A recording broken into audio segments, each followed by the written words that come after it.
আমাদের ভাই প্রশ্ন করেছেন, আমরা শেষ করব আর 5 মিনিট। জানাজার সালাতে যে অতিরিক্ত তাকবীরগুলিতে হাত তোলা হয়, এটার কোনো দলিল আছে কি না? আমাদের বাইরে এক ভাই অসুস্থ, চিকিৎসার জন্য সহযোগিতা চাচ্ছিলেন, আপনারা সম্ভব অনুযায়ী দেওয়ার চেষ্টা করবেন।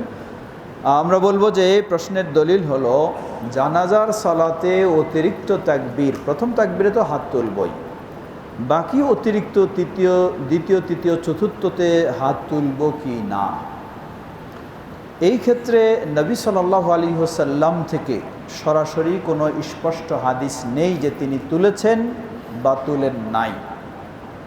কিন্তু তুলেছেন এমন প্রমাণ নেই, তাই কেউ না তোলার পক্ষে গেছেন। দ্বিতীয়, কেউ তোলার পক্ষে গেছেন। আব্দুল্লাহ ইবনে ওমর রাদিয়াল্লাহু আনহু থেকে একটি বর্ণনা রয়েছে, তিনি অতিরিক্ত তাকবীরগুলিতে হাত তুলতেন। তো আব্দুল্লাহ ইবনে ওমর রাদিয়াল্লাহু আনহু এমন সাহাবী, তিনি রাসূল সাল্লাল্লাহু আলাইহি ওয়াসাল্লামের হুবহু অনুসরণ করার চেষ্টা করতেন।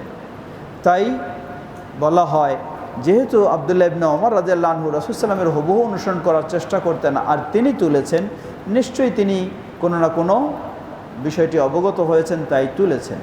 এই দিক থেকে তোলাটাও জায়েজ রয়েছে। আমি মনে করি আল্লাহু আলাম, জানাজার সালাতে 2 পদ্ধতি জায়েজ রয়েছে। কেউ যদি না তোলে সেটিও সঠিক হবে, যদি তুলতে চায় তাও জায়েজ হবে। আল্লাহু আলাম।